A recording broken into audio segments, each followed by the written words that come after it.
Fala, meu povo, como é que vocês estão? Tudo na paz? Confirme aí se o áudio está chegando ok para vocês, por favor.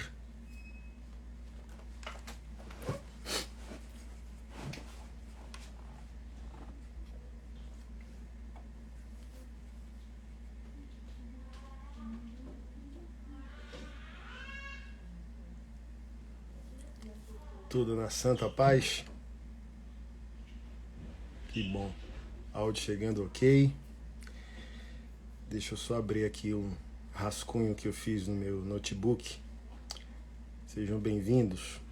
Acabei de chegar de um treino de Muay Thai e vim no Uber refletindo, sabe?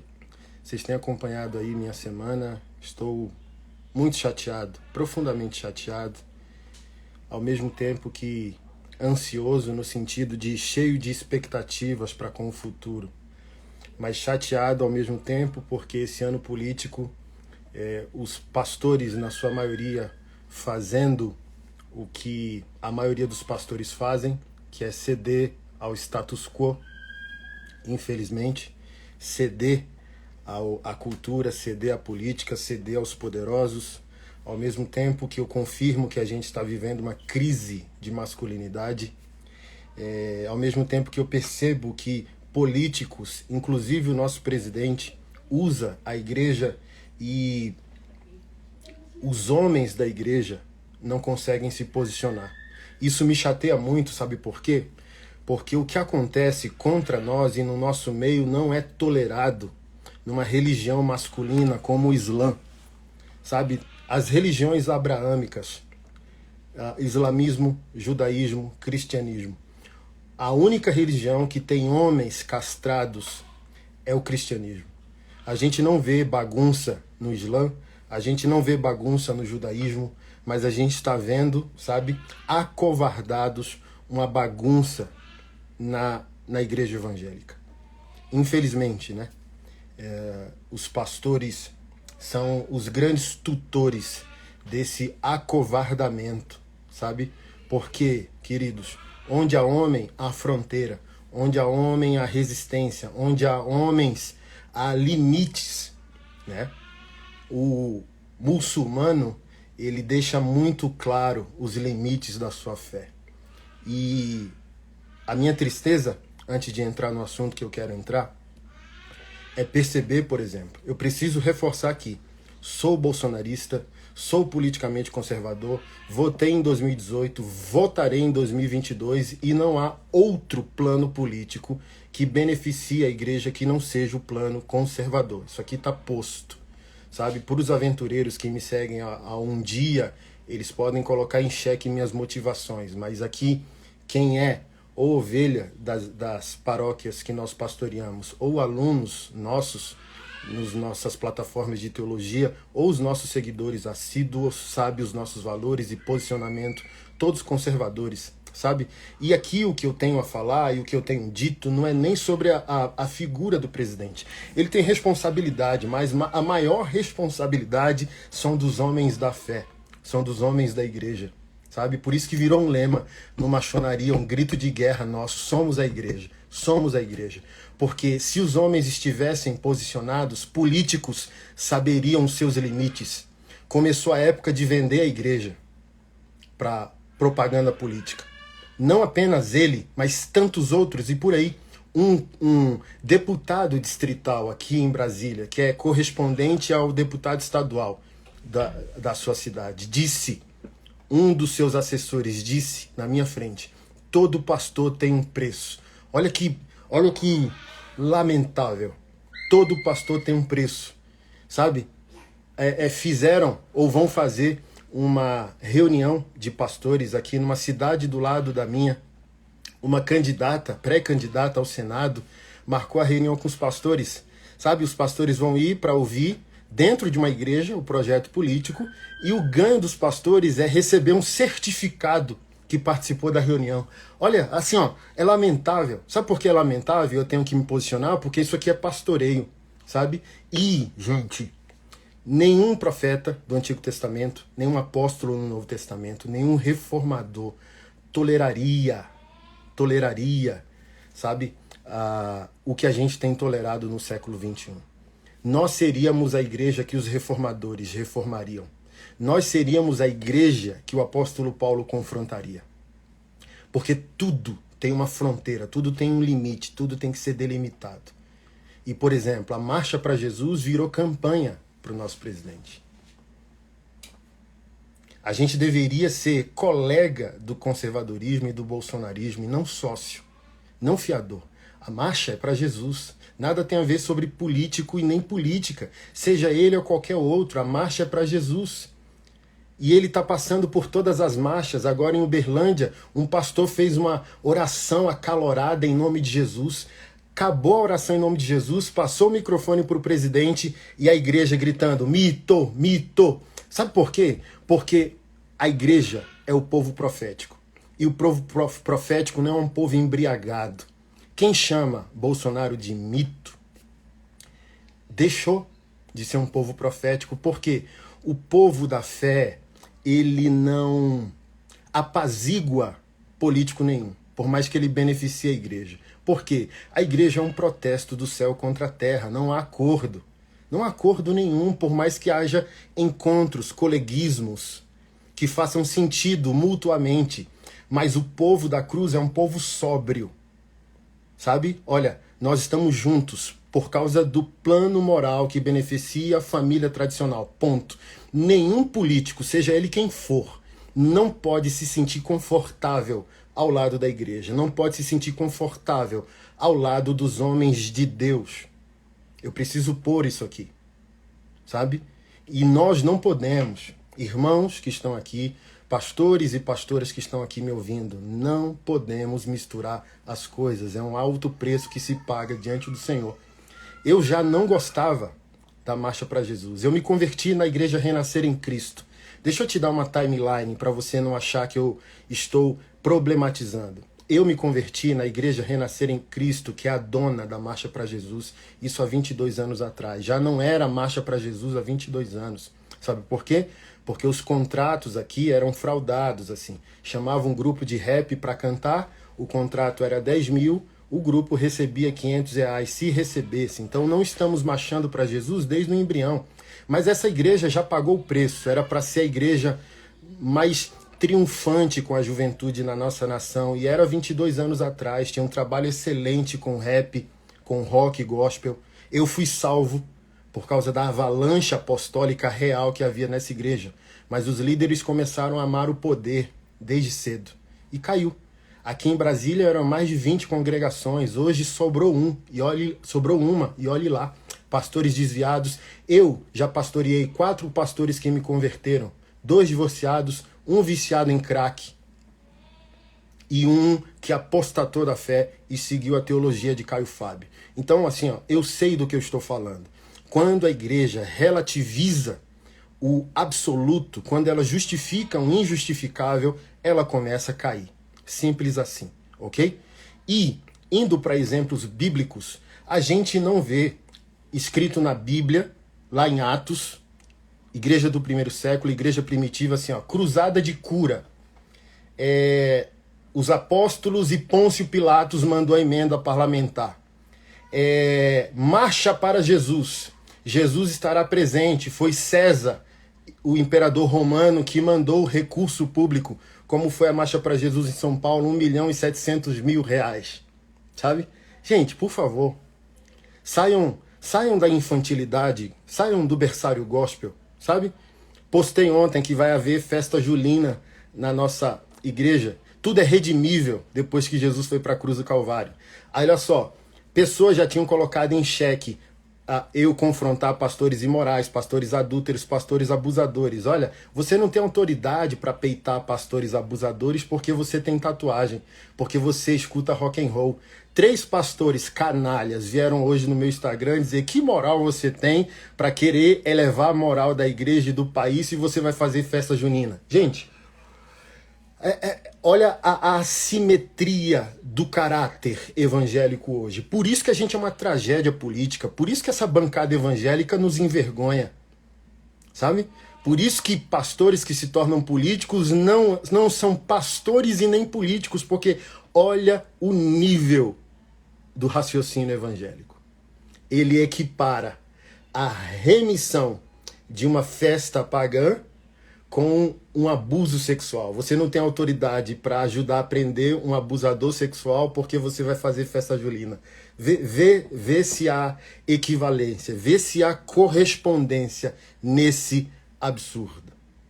Mas voltando ao assunto central. Bolsonaro é o anseio heróico de um povo sem líderes.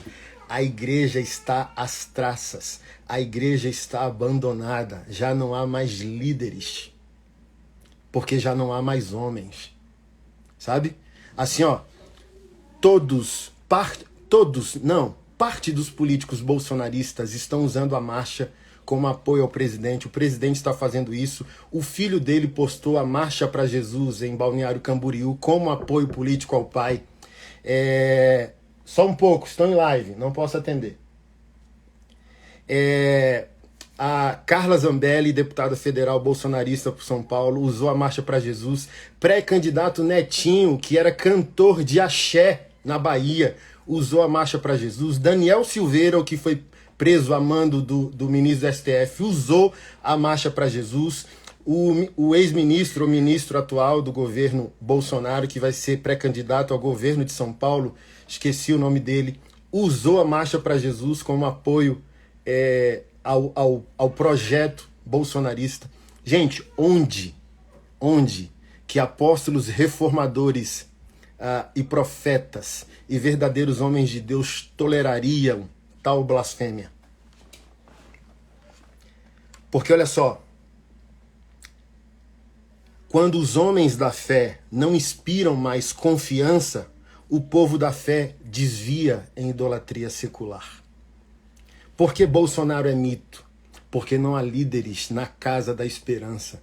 Se o povo da esperança tem encontrado esperança fora da casa da esperança, temos uma crise pastoral e temos uma crise de masculinidade. Bolsonaro é o anseio redentivo.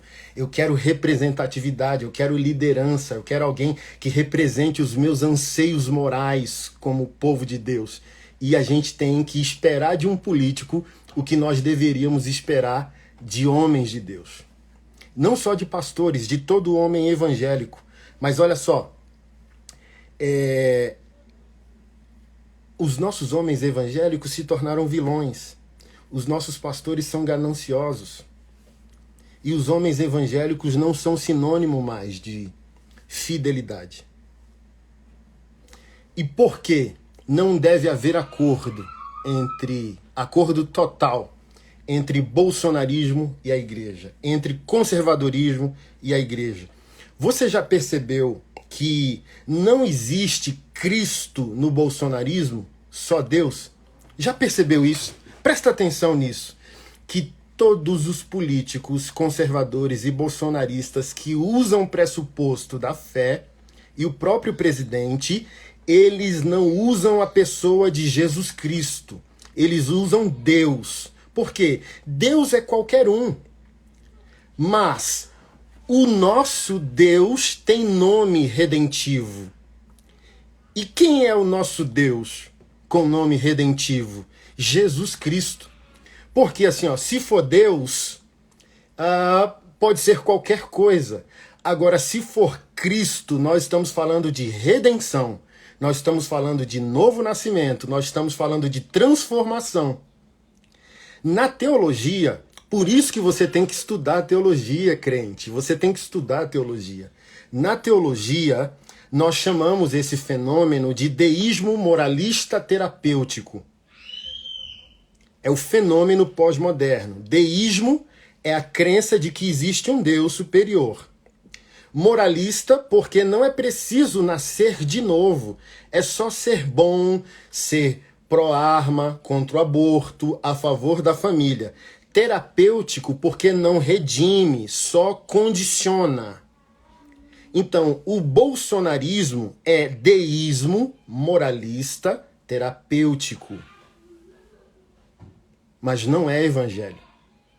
Porque no evangelho, Deus tem nome redentivo. E ele se chama Jesus Cristo. E eu tenho receio e medo se aquilo que o nosso presidente profetiza e tantos outros profetizam, João 8,32, o pessoal está pronto para Jesus responder isso.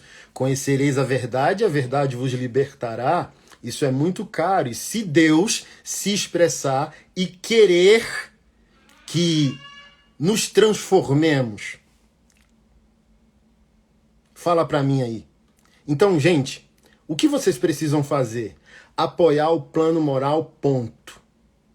Sem infantilidade, sem idolatria, postura, crente. Postura. O mundo não pode se sentir confortável ao seu lado. Políticos não podem se sentir confortáveis ao seu lado.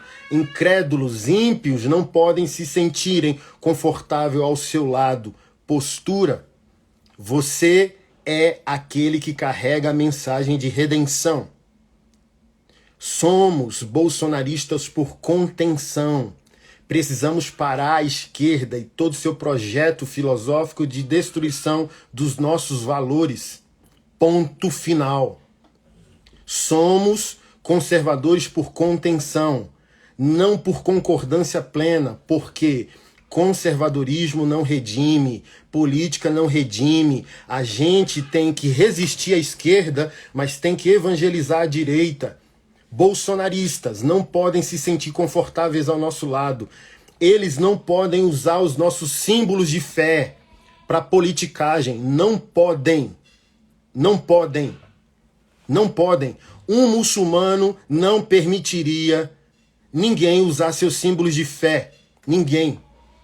E nós, povo da cruz, não podemos permitir tal blasfêmia. Ok? E deixa eu repetir isso para você. A esperança que os evangélicos estão depositando em políticos, inclusive no nosso presidente, prova que estamos em crise evangélica de liderança. Prova que os pastores são fracos. Prova que não há esperança na casa de esperança. Nossos homens estão castrados, silenciados. Ergam-se. Vocês são os melhores homens do país. Não espere que um político vá fazer. Honre sua identidade. Você é filho do Deus vivo. É você que traz a mudança. É você que traz o céu para a terra. Não é Bolsonaro, é você. Honre sua identidade. Honre sua identidade. Você está terceirizando a responsabilidade redentiva. Erga-se. Pare de ser covarde. A esquerda diz que o Lula vai trazer justiça social. Somos nós. Somos nós. Não é monopólio da esquerda a justiça social e os direitos humanos. Cadê os homens de Deus? Cadê a igreja? E os evangélicos estão dizendo que o Bolsonaro vai fazer uma revolução moral. Não vai. Somos nós que vamos. Porque nós apoiamos o que nós vivemos. Conservadorismo para nós não é uma maquiagem. Não é um projeto político, é um estilo de vida. Nós somos o sal da terra e a luz do mundo. Evangelho de Mateus 5,13. A mudança vem por nosso intermédio. Política é contenção. Política é contenção. Mas a mudança é com o povo de Deus. A mudança é com a igreja. A mudança é com os homens da fé. Ergam-se, homens evangélicos. Vocês são os melhores homens desse país. É uma vergonha para você, o nosso povo, esperar força, sacrifício e serviço de homens sem rendição plena a Deus. É uma vergonha para nós, pastores. Os nossos filhos na fé, as ovelhas de Cristo a nós confiadas, colocarem esperança em Bolsonaro, colocarem esperança em políticos bolsonaristas, colocarem esperança em Lula como pai social. Se envergonhem. Se envergonhem. Se envergonhem. Se o seu Deus não está sendo honrado, se envergonhem. Se o seu Deus está sendo usado, estão usando o teu Deus para a política e tu não se envergonha, e tu não geme, e tu não se indigna, e tu não chora. Sabe por quê? Homens fracos preferem que outros trabalhem em seu lugar. Somente homens posicionados dirão. Vê se o apóstolo Paulo foi pedir ajuda a Nero, a César, a Pôncio Pilatos, a Herodes. Vê se Cristo pediu ajuda política, porque nós somos a revolução. Nós somos a mudança. Nós somos o canal do céu na terra. Se envergonhem da política estarem usando os nossos símbolos de fé para autopromoção. Se envergonhem se os políticos estão se sentindo confortáveis ao lado de quem deveria confrontá-los.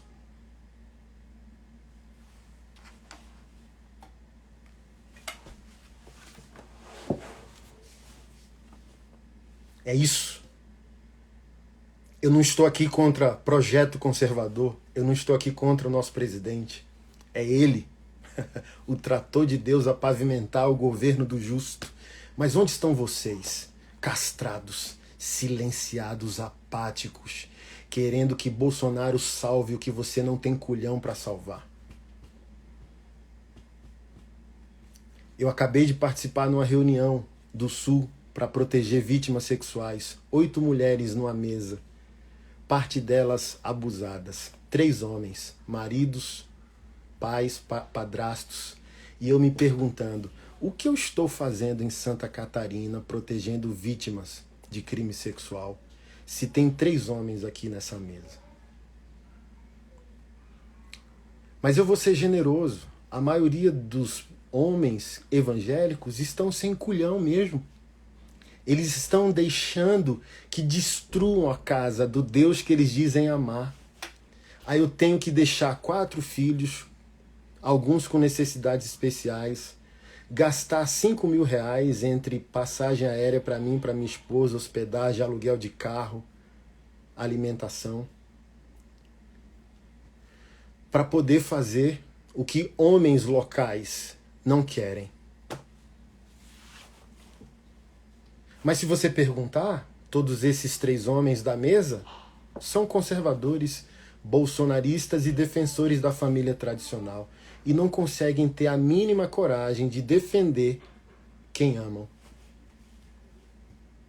E precisa de um homem sair de uma cidade a outra para poder cumprir o papel do homem evangélico, que é proteger as ovelhas de Jesus, espantar os lobos devoradores. Se envergonhe, se envergonhe. Deixa eu terminar essa live dando você um estímulo. Leia biografias. Leia biografias e descubra que você é um covarde. Leia biografias e descubra que você é um covarde.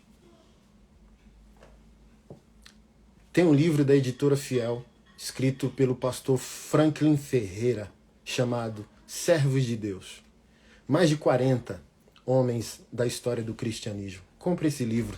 Compre esse livro e descubra que você é um castrado, que você é um covarde.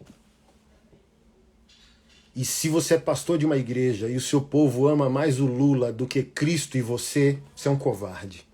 Se na sua igreja as pessoas têm mais esperança no Bolsonaro do que em Cristo e em você como pastor, você falhou. Você falhou como homem, você falhou como pastor, você falhou como pai, você falhou como marido, você falhou como cidadão. Porque o Bolsonaro não é o melhor homem dessa nação. Sabe quem é o melhor homem dessa nação? Você. Mas sabe qual é o seu problema? Assim como tantos outros, você tem uma mão no Bilal e a outra na Bíblia. Blasfemo, inútil, covarde, pequeno. Honra a sua identidade. Você é filho do Deus vivo. Honre o seu DNA. Honre o resgate da sua vida. Honre o resgate da sua vida. Honre o que o seu Deus fez na cruz do Calvário. Erga-se. Levante-se.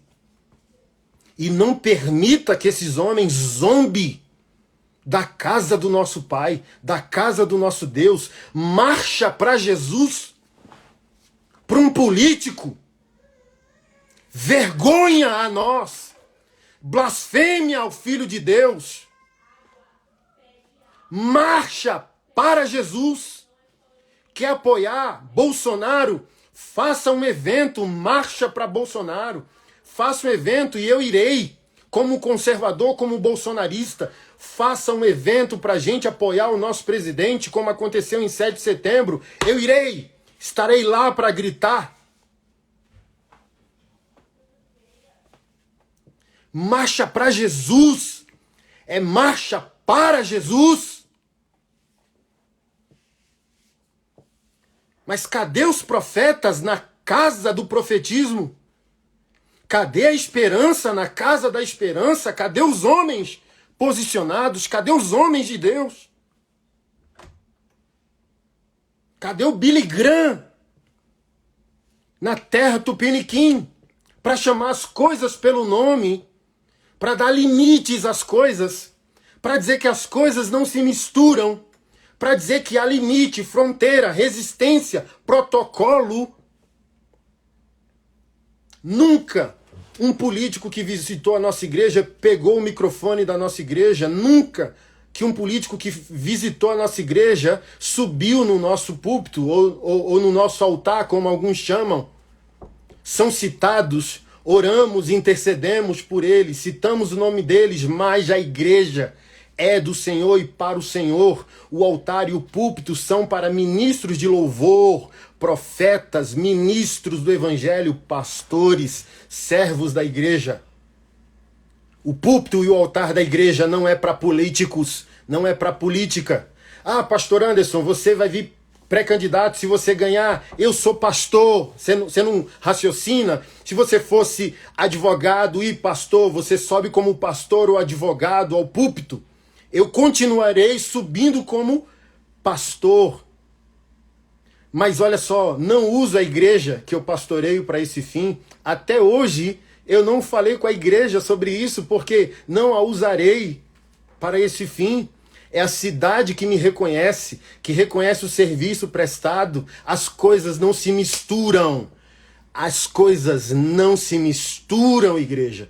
Cresça, amadureça, saia da infância, saia desse berçário que te colocaram, por favor.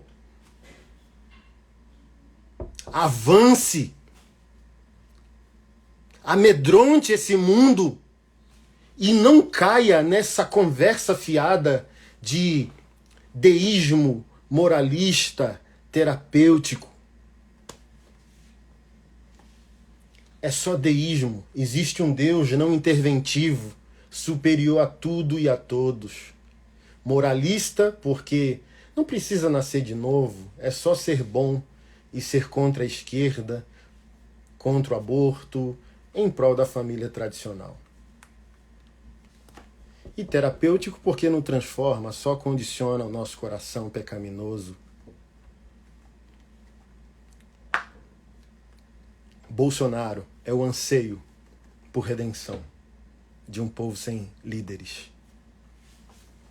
Pastores, o nosso povo quer líderes. Pastores, o nosso povo quer referências. Pastores, o nosso povo quer heroísmos. Bolsonaro só é herói para um coração vazio. Infelizmente, parte da igreja evangélica está com o coração vazio. Discurso cheio, principalmente contra a esquerda. Coração vazio. Porque se tivéssemos líderes dentro da casa da esperança, o nosso apoio ao conservadorismo seria só apoio, não seria idolatria. Presidente, faz sentido o seu projeto aos nossos valores. Estamos juntos. Ponto final. Sobriedade, profetismo, postura, olho no padre e olho na missa. Mas se o nosso povo, pastores, passou do limite do apoio ao projeto político para um anseio redentivo, para uma idolatria, falhamos. Falhamos. Bolsonaro é um anseio heróico de um povo sem líderes. Que Deus te abençoe. Que Deus tenha misericórdia de nós. Tenho que levar meus meninos para natação. Beijo.